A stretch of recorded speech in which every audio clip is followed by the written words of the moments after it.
ओम नमः शिवाय। हेलो दोस्तों, आज के वीडियो में बताऊंगा अजय एकादशी की व्रत कथा। इस कथा को सुनने के लिए मेरे साथ वीडियो के अंत तक बने रहें।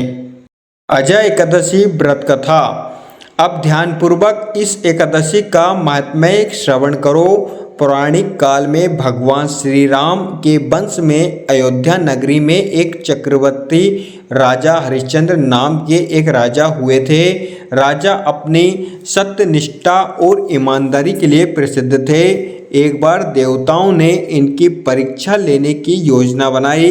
राजा ने स्वप्न में देखा कि ऋषि विश्वामित्र को उन्होंने अपना राजपाट दान कर दिया।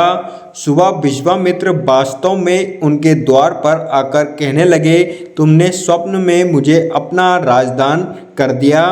राजा ने सत्यनिष्ठ व्रत का पालन करते हुए संपूर्ण राज्य विश्वामित्र को सौंप दिया। दान के लिए दक्षिणा चुकाने हेतु राजा हरिश्चंद्र को पूर्वजन्म के कर्मफल के कारण पत्नी, बेटा एवं दुख को बेचना पड़ा। हरिश्चंद्र को एक डोम ने खरीद लिया जो शमशान भूमि में लोगों के दाह संस्कार का काम करवाता था। स्वयं वे एक चंडाल का दास बन गया।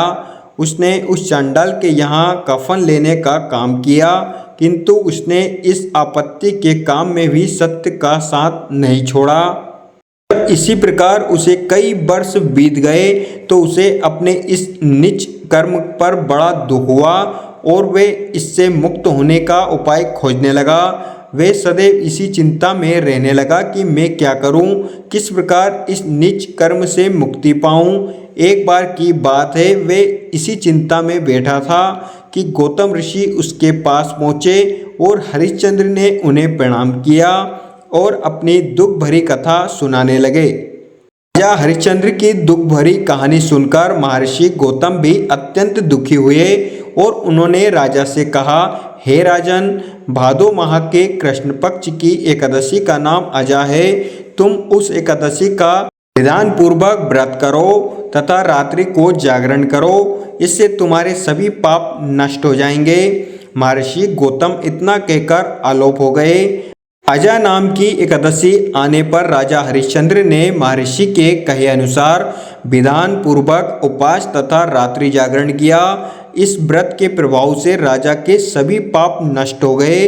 उस समय स्वर्ग में नगाड़े बजने लगे तथा पुष्पों की वर्षा होने लगी।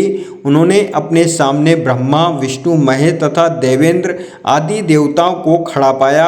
उन्होंने अपने मृतक पुत्र को जीवित तथा अपनी पत्नी को राजसी वस्त्र और आभूषणों से परिपूर्ण देखा। व्रत के प्रभाव से राजा को पुनः अपने राज्य की प्राप्ति हुई।